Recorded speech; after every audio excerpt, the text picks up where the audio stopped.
Gaming has come a long way since its humble beginnings. Over the years, we've been able to experience some pretty incredible games, whether they've been story-driven, challenge-based, or just so graphically powerful they make your panties drop. Unfortunately, as much as we've seen concepts realized, we've also seen a lot of ideas poof. Games can get canceled for a plethora of reasons, and even those with the coolest ideas can slip through the cracks. We saw that with Scalebound, a game that was in development for 4 years before its announced cancellation back in 2017. There's a lot of potential behind this one. A Platinum Games action-based RPG with a heavy emphasis on fucking dragons. And it was canceled. PT was another one, or I should say Silent Hills. PT was simply a demo playable teaser thing to announce Silent Hills, a highly anticipated game in the series with heavy hitters behind it, also canceled. You get the gist. I'm not gonna get into the details as to why these games got canceled because that's not what we're here to talk about. The only reason I bring those honorable mentions up is to go to show that really any game, no matter how deep in development, for A or B reasons has the potential to be canceled. Taking a look at 10 of the coolest games that we just may never see. At number 10, we have Star Citizen.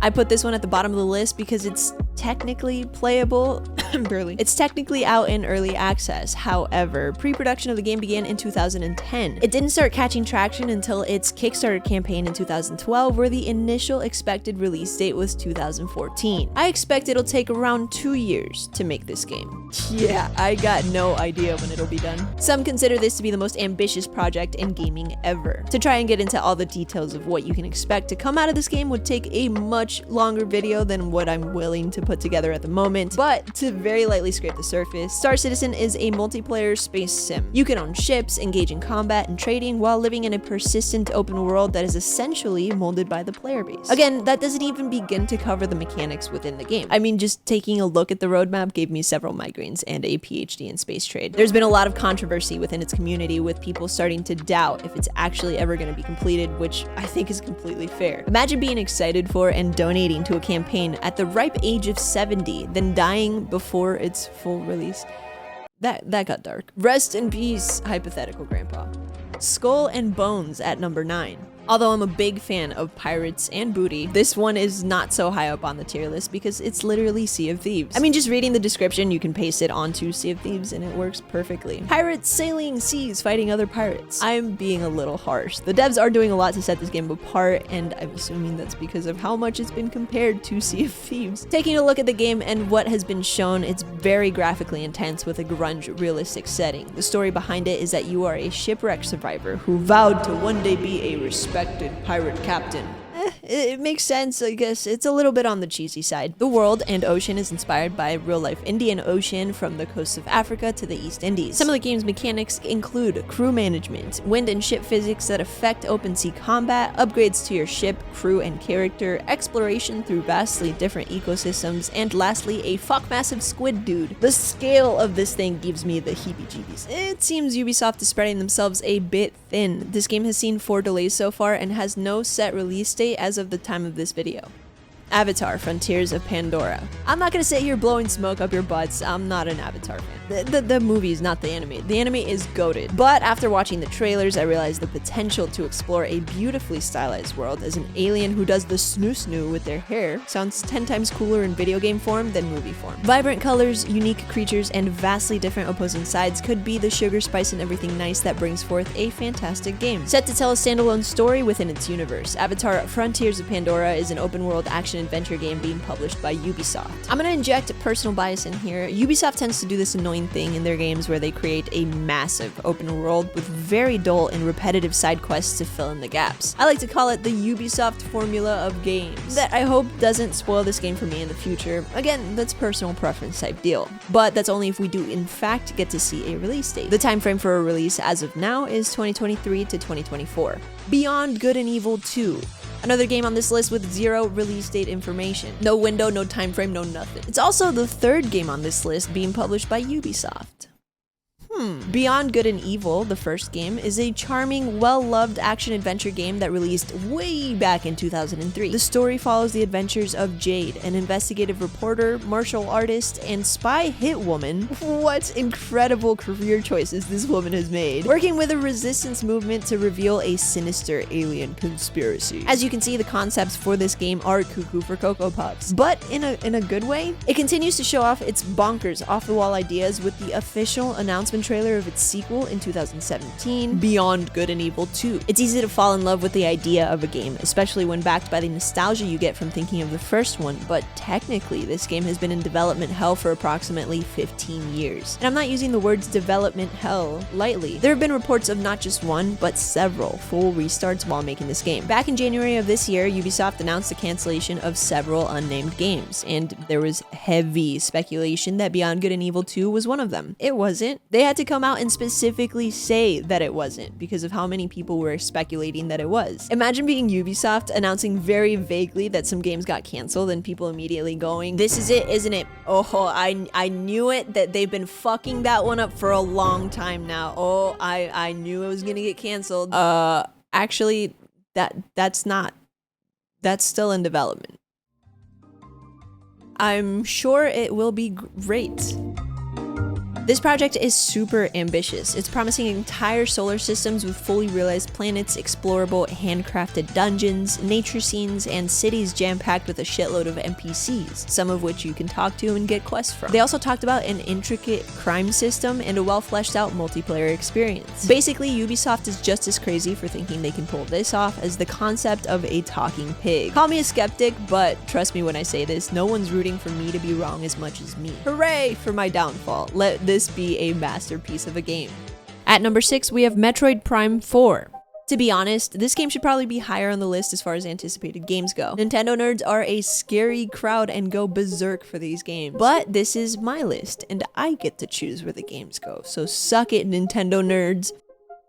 Please don't come for me. Metroid games are part of a ridiculously popular franchise. The first Metroid released back in the 1900s, 1986 to be exact, on the NES, a 2D side-scrolling action-adventure game featuring the protagonist Samus, a intergalactic bounty hunter. Metroid isn't just a game, it's an inspiration that revolutionized an entirely new subgenre within gaming, along with the Castlevania series, where you utilize unlocked abilities and utilities to explore and progress through an otherwise open environment, focusing on backtracking and non-linearity. That was a mumbo-jumbo of words. Simply put, in unga-bunga terms, you need to find an item or an ability to continue through the map. That's where the term Metroidvania comes from. If it wasn't already obvious, it only took me 23 years of life to figure that one out. I've known for like 3 years, okay? There's a lot of lore in the Metroid universe and actually quite a bit of games released in the series since then. But one of the more popular, I guess, sub-franchises within the franchise, stay with me here, is the Metroid Prime series. The Prime games take the universe into a 3D action-adventure. You get a whole other D.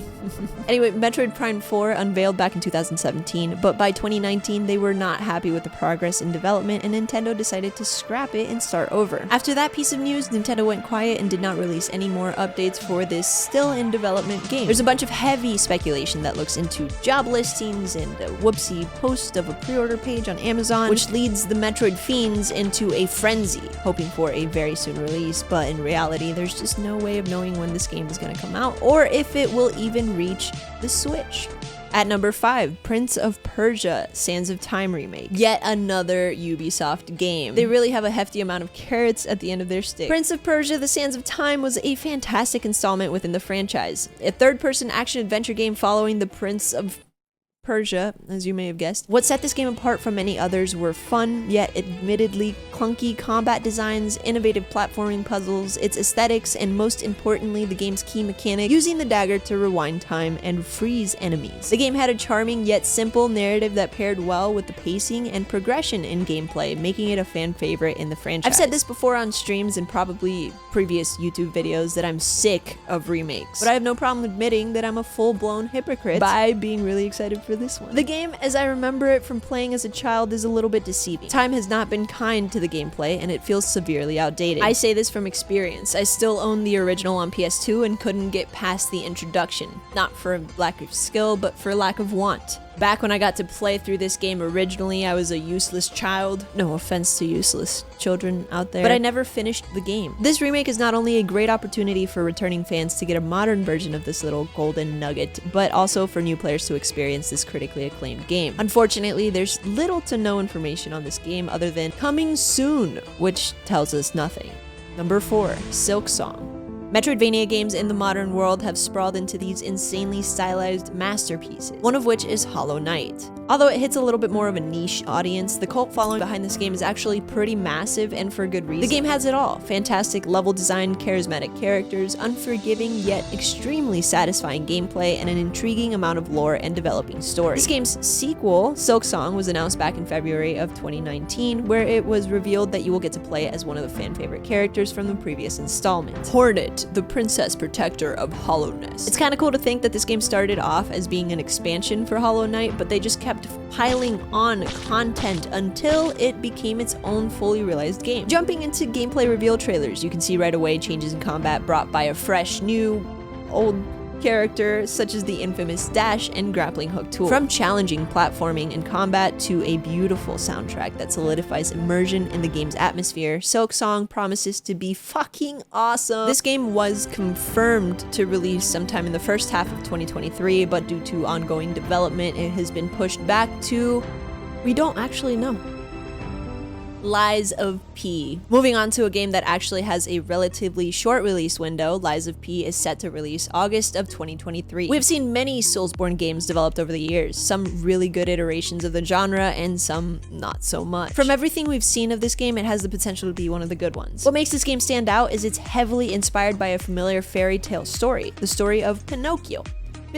Obviously, just by taking a glance at the grotesque nature of the violence in this game, it's not gonna follow the Disney-friendly formula. It's gonna be more like the original story told by Carlo Collodi, which in and of itself is pretty freaking dark. It's definitely a weird, unique choice for a game like this, but explained well by the game's director, who stated, "We had to find a well-known thing first, because it's our first Souls-like game, so we wanted to have a fan base first." The original story also depicts Pinocchio traveling through various places, which gives the devs a lot to work with as far as areas incorporated into the game. I can't help but to be giddy when seeing gameplay trailers of this game. Aside from the graphics, which are S tier by the way, the atmosphere, combat, animation variety, weapons, biomechanical enemies, and over-the-top boss scenes are enough to make a grown me cry.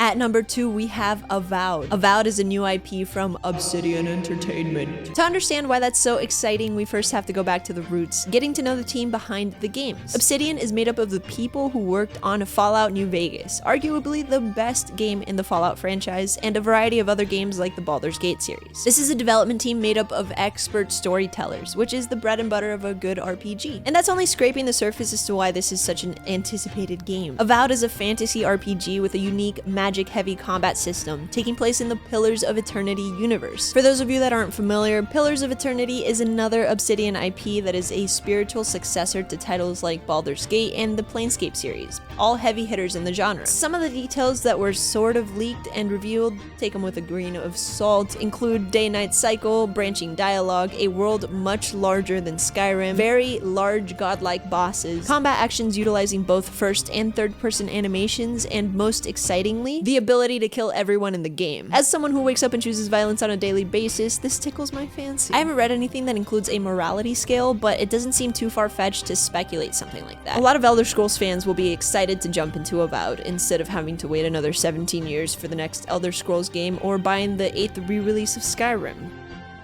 Number 1. Black Myth: Wukong. We finally made it to the end of the list. Taking a look at Black Myth: Wukong, a third-person action RPG with Soulsborne-style gameplay. Very little details have been released about this game. It began development back in 2014 by a very small team. The story follows Sun Wukong, the Monkey King, a character that originated in Chinese mythology and is known for his shape-shifting abilities and magic staff. The gameplay trailer showcases some cinematic cutscenes and pre-alpha gameplay footage, which I would just like to point out, by the way, that if this is pre-alpha, then holy tits McGee, what is the game gonna look like upon release? We get to see some exploration and some ridiculously beautiful boss fight mechanics where they show off the combat and destructible environments, as well as the ability to shapeshift. Perhaps the most exciting thing out of all of it is the fact that the devs are absolute savages. They have been clear about not releasing the game until it's fully realized. Feels kind of silly to be excited about that, but far too often as consumers we get burned by games releasing in unfinished states, rushed out and incomplete without delivering delivering on the promises made during development. This is a passion project, and they're taking their sweet time, as they should, to create what has the potential to be a masterpiece. When asked for a release date on their website, the devs have simply responded with, "It shouldn't take 500 years," which is an incredibly vague and backhanded way of saying, leave me alone and let me make my game. I have so much respect for that. As a naive gamer, of course, I want this game and I want it now, but